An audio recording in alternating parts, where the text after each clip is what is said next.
मुझे सच में नहीं लगा था कि ये सीरीज़ इतनी अच्छी होगी। आई मीन रिसेंटली जिस तरह से वेब सीरीज़ जिस तरह से डंप हो रही है क्वांटिटी में और बहुत क्रिंजी और जेनेरिक लगती है, और मुझे भी ये सीरीज़ इतनी जेनेरिक ही लगी थी, बट इसे देखने के बाद आपका दिमाग ही घूम जाएगा।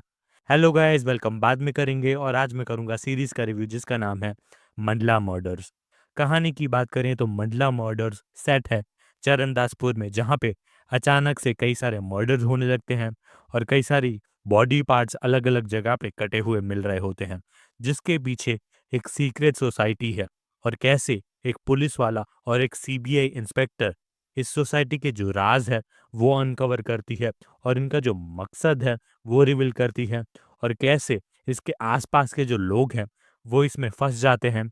यही सीरीज की स्टोरी लाइन है। मंडला मर्डर्स की सबसे बड़ी ताकत है इसका स्क्रीन प्ले, डायरेक्शन और एक्टिंग। इसमें एक सुपरनेचुरल एलिमेंट डाला गया है जिसमें ऊर्जा, यंत्र, एक धर्म, एक भगवान की बात की गई है, जिसके लिए आपको लॉजिक थोड़ा नहीं पर बहुत साइड में रखना पड़ेगा। बट ये जो शुरुआत होती है वो इतनी अच्छी है कि ये जो अपनी दुनिया है, अपने जो कैरेक्टर्स हैं, उसमें आपको इमर्स कर लेती है और आपको ऐसा लगता है कि आगे क्या होगा, आगे क्या हो गया। जो अवस्थियों की दुनिया है उसमें जो आपको एंट्री मिलती है, जो ओपनिंग सीक्वेंस है, वो ही इतना इंट्रिगिंग है कि जो एंडिंग है, उसमें ये सर्कल खत्म होता है। मंडेला मर्डर्स में हर एपिसोड में एक के बाद एक मर्डर्स होते रहते हैं और जैसे-जैसे ये एपिसोड आते हैं, वैसे इस दुनिया के बारे में हमें और चीज़ें पता चलती हैं। हर एपिसोड की जो एंडिंग है, वो ऐसी है कि आपको ये शो बिंज वॉच करने पे मजबूर कर देगी और हर एपिसोड में जो फ्लैशबैक दिखाया गया है, जिससे ये सीरीज़ और इफ़ेक्टिव और एंटरटेनिंग लगती है। 8 एपिसोड होने के बावजूद कभी इसके सीन्स आपको बोरिंग नहीं लगते हैं और बैक स्टोरी का कोई ना कोई रीज़न है, जो कहानी को एक धागे से दूसरे धागे में जोड़ती है। एक्टिंग की बात करें तो इतने काबिल एक्टर्स के साथ कई सारे जो कैरेक्टर्स हैं, वो आपको देखने को मिलते हैं और आप भूल जाते हैं कि किसकी एक्टिंग आपको ज़्यादा अच्छी लगी। Surveen Chawla as Ananya Bhardwaj was a killer in her role.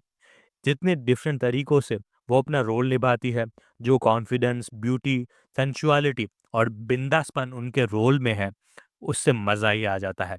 Vaibhav Raj Gupta, जिनको आप गुल्लक में देख चुके हैं, वो अपने करियर में 180 टर्न मारते हैं और अपनी परफॉर्मेंस से ये जो पूरी सीरीज़ है, उसको आगे पहुंचाते हैं। वानी कपूर एज रिया थॉमस सरप्राइज पैकेज है। इतने सारे टैलेंटेड एक्टर्स के साथ उनकी जो जुगलबंदी है, उनके जो इमोशनल सीन है, वो काफ़ी मेमोरेबल है। Last but not least, Shreya Pilgaonkar as Rukmini, जो कहीं ना कहीं ये जो सीक्रेट सोसाइटी है उसका ऑडियंस से एक तरह का इंट्रोडक्शन है। वो जिस तरह से नेगेटिव तरीके से और जिस तरह के कॉन्फिडेंस के साथ अपना रोल निभाती है, आपको ऐसा फ़ील होता है कि इस इनका रोल और ज़्यादा होता तो और ज़्यादा मज़ा आता और शो के जो बेस्ट मोमेंट थे, वो इनके सीन थे। हालाँकि जो क्लाइमैक्स है, उसका सीन काफ़ी छोटा और काफ़ी कन्वीनिएंट बना दिया गया है, जिससे मंडेला मर्डर्स की जो चमक है, वो थोड़ी गिर जाती है और एक सुपरनैचुरल शो है, तो कहीं न कहीं कुछ मोमेंट है, जिसमें आपको लगता है कि थोड़ा-सा ज़्यादा हो रहा है, थोड़ी-सी ओवर एक्ज़ैजरेट चीज़ें कर दी गई हैं। बट इसकी जो वर्ल्ड बिल्डिंग है, इसका जो कैरेक्टर्स हैं और जो जिस तरह से एपिसोड डिज़ाइन हुए हैं, इसकी वजह से ये जो सीरीज़ के कुछ फ्लॉ है, वो आप भूल जाएँगे।